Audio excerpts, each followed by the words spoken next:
Welcome to our channel. Today we how to reset your networking strategy with Eventbrite detailed guide step by step clearly.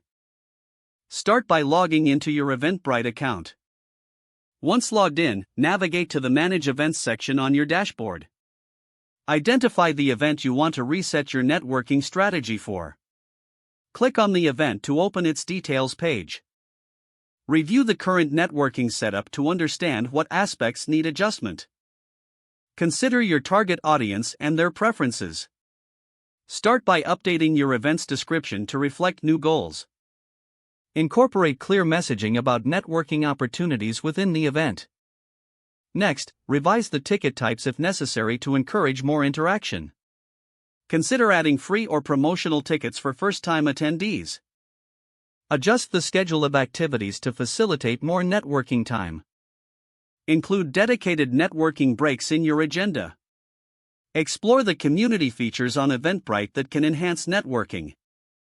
Set up post-event follow-ups to maintain connections after the event. Promote your event through relevant channels to attract the right participants. Utilize social media to generate buzz about the networking opportunities. Monitor registrations closely to gauge interest and make adjustments. Engage with registrants through personalized emails before the event.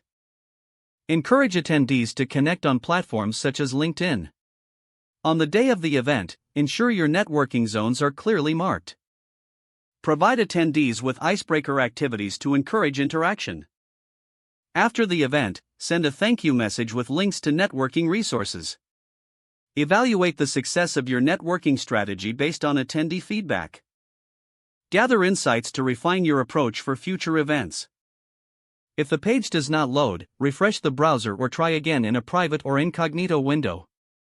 Make sure you are using the correct email address, then retype it carefully to avoid small typos.